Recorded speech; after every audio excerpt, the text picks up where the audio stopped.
in college, I wouldn't go out on Saturday nights because I wanted to be by myself watching Saturday Night Live from 11:30 to 1. I would watch it every Saturday. I wouldn't go to parties. It's funny, from your years on the show, I was thinking back on which sketches I most remember. And this is going to sound completely random, but I wanted to ask you your memory of doing that sketch, right? Yeah, of course. Debbie Downer. Oh, man. Debbie Downer, here's my memory of that sketch.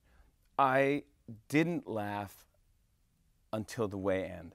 And I held it in up to, I think, the end. Horatio was losing it throughout the whole thing. We were laughing. At one point, he was laughing so hard and trying not to laugh that tears were coming out of his eyes. And we had Mickey Mouse waffles on the thing, and he was dabbing the tears with the waffles, trying to make me laugh.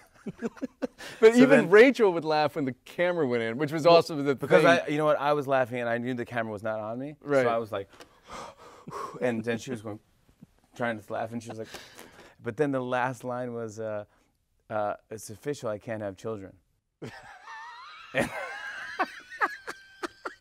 Why would you say that at Disneyland with the family? It's just silly. So she was like, well, it's official. And I was like, I knew that line was going to come out. And I was like, hold it in, Jimmy. You held it in this long. And her, she was like, and she's like, then I just, she's like, I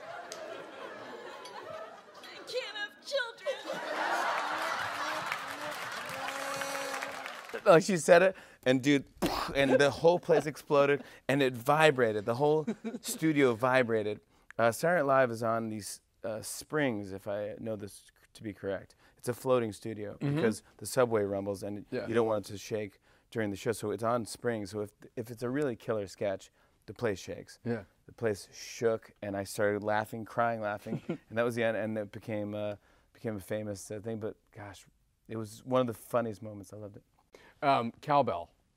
More Cowbell. I don't know whatever the actual name of the sketch is. I think it's called Cowbell, and that was my first season, and I was so out of my league with all these great comedians, and I had one line or something like that. But and it was Christopher Walken as the producer who wanted more Cowbell. He wanted, and it was a funny sketch. It was good. It played late. Usually the weirder sketches play later on, and it almost didn't make it to air. Really? Yeah. And then they just added it to air, and it was at the end of the show. And Will did this thing when he was playing the cowbell. He would play it, and his shirt would come up a little bit, and his gut would hang out, like his gut would hang out the bottom. Yeah. And that would make me laugh, But on air, he wore a smaller shirt, so more of his stomach just came out. It kept riding. It was almost up. It was like a half It was kind shirt of a genius costume. So on air, everyone upped their game. Again, shakes. The room shook, and I had one line, and I was about to do my line. And I was laughing. I go, oh my, whatever my line was, I blew it. I blew my line because I was laughing. Don't blow this for us, Gene! Could be so selfish, Gene. And I went back. I'm like, I blew my line. And everyone's like, dude, you can't laugh. I go, I know, but that was so funny. They're like, no, it's funny when you're watching, but you can't laugh at it when you're in the sketch. You idiot. You're acting. I go, I don't know. I'm just like, I'm acting against the big, I'm in the big leagues now. I'm a minor league ball player. Well, I'm glad you listened. And never laughed again. And I never, ever laughed again. Never laughed again.